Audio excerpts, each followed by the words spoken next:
জনগণের ভোট নিয়ে একদল মানুষ তারা দেশের মালিক হয়ে যান। ভোটের সময় আসলে তারা জনদরদি, সাংঘাতিক জনদরদি, আমরা এই করব সেই করব। এরপরে আমাদের অধিকারটা কেড়ে নেওয়া। আপনি ফুটপাতে একটু শাকসবজি বিক্রি করবে, এখানেও চাঁদা দিতে হবে। রাস্তা দিয়ে হাইটে গেলেও তাদেরকে ট্যাক্স দিতে হবে। তারা দেশের মালিক হয়ে যান। সেজন্য জামাত ইসলামী বিগত 53 বছর থেকে ট্রায়াল করতেছে, ট্রায়াল প্র্যাকটিস। আমরা বিভিন্ন অর্থনৈতিক প্রতিষ্ঠান করে দায়িত্ব দিয়েছি। আমাদের লোকেরা জনগণের জন্য কাজ করেছে, চুরি করে নাই। বড় বড় ব্যাংক চালাইছে, বড় বড় অর্থনৈতিক ডিলিংস করছে, 1 টাকাও তারা চুরি করে নাই। মানুষের কল্যাণ করেছি, শিক্ষা প্রতিষ্ঠান আমরা করেছি, আমরা হসপিটাল করেছি।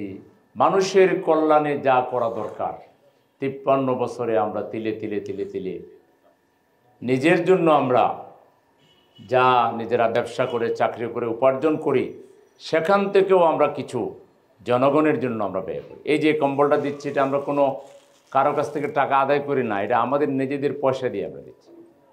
এই একটা মাত্র দল, যে দল কোনো দলীয় পদের জন্য কোনো মারামারি করে না, কেউ দলীয় পদ পাওয়ার জন্য চেষ্টাও করে না। এখানে বসা নিয়ে, চেয়ার নিয়ে মারামারি নাই, খাবার নিয়ে মারামারি নাই, পদ নিয়ে মারামারি নাই। এখানে যা কিছু করা হয় মানুষের কল্যাণে করা হয়। মানুষের কল্যাণ করার জন্যই আল্লাহ তাআলা দুনিয়াতে মানুষকে পাঠাইছে। এই দুনিয়া আসল ঠিকানা নয়, এখান থেকে আমরা সবাই চলে যাব। আমাদের আসল ঠিকানা হচ্ছে আখিরাত। সেখানে 2টা জায়গা আছে, একটা বেহেশত, একটা দুজক। আল্লাহ বেহেশতে আমাদেরকে নিতে চান, এই জন্য তিনি কোরআন দিয়েছেন, নবী পাঠিয়েছেন, হেদায়েতের রাস্তা দেখিয়েছেন। দুর্ভাগ্য, এই 2 দিনের দুনিয়ার জন্য সেই আখিরাতকে মানুষ নষ্ট করে দেয়। আমি বুঝি না আমাদের প্রেজেন্ট ইন্টারিম রেজিম, ওনারা কারে ভয় করেন? 18 কোটি মানুষ ওনাদের সাথে আছে, ওনারা এখন পর্যন্ত চাঁদাবাজদেরকে ধরে একটা উপযুক্ত ব্যবস্থা নিতে পারলেন না। এটা এই সরকারের যদি এখনো না পারেন, রমজানের আগে চাঁদাবাজ গোষ্ঠীকে ধইরা যদি বিচারের মুখোমুখি করতে না পারেন, আপনাদের 1 নাম্বার দুর্বলতা হবে, আপনারা চাঁদাবাজদেরকে দমন করতে পারেন না। আর চাঁদাবাজ দমন করতে পারেন না, আমরা বাজারও তো নিয়ন্ত্রণ করতে পারবেন না। এবার রমজানের জিনিসপত্রের দাম আমরা বেশি দিয়ে খাইব না। যারা সম্মানিত উপদেষ্টা মহোদয়গণ আছেন, বাণিজ্য মন্ত্রণালয়ে যারা আছেন, সবাইকে বলবো আগে থেকে হুঁশিয়ার হয়ে যান। ভালো কিছু দেন মানুষকে, 1 নম্বরে বাজার নিয়ন্ত্রণে আনেন। আপনার সমাজের গুরুত্বপূর্ণ ব্যক্তি ছিলেন, আপনারা আপনাদের মেধাকে ব্যবহার করে, প্রশাসনকে ব্যবহার করে অনতিবিলম্বে বাংলাদেশের বাজারগুলোকে নিয়ন্ত্রণে আনুন। সন্ত্রাসীদেরকে নিয়ন্ত্রণে আনার জন্য, গ্রেফতার করার জন্য সব ধরনের প্রচেষ্টা বর্তমান সরকারকে করতে হবে। আপনারা যদি ফেইলুর হন, তাহলে আর ভবিষ্যতে মানুষ ওই যে ইন্টারিম গভর্নমেন্টের প্রতি যে আস্থা, এটাও তো নষ্ট হয়ে যাবে। তথাকথিত দলবাজির রাজনীতি, টেন্ডারবাজির রাজনীতি, স্বজনপ্রীতির রাজনীতি, দখলের রাজনীতি বাংলাদেশে আর চলবে না। 24-এর 5ই আগস্টের মধ্যে দিয়ে এটার সমাধান হয়ে গেছে। রাজনীতি করতে হলে জনগণের খাদিম হয়ে করতে হবে, সেবক হয়ে করতে হবে। বৈষম্য বিরোধী ছাত্র মঞ্চ, জামাত ইসলামী, জনগণ এখন 100% সজাগ থাকবে।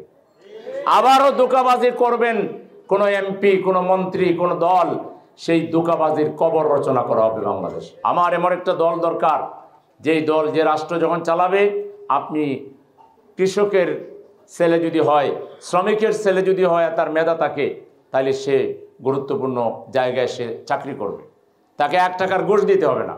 রাজনীতিকে যারা ব্যবসা হিসেবে গ্রহণ করেছে, এদেরকে দমন না করা পর্যন্ত বাংলাদেশ সুস্থ হবে না, বাংলাদেশ উন্নত হবে না। আপনারা কি একমত?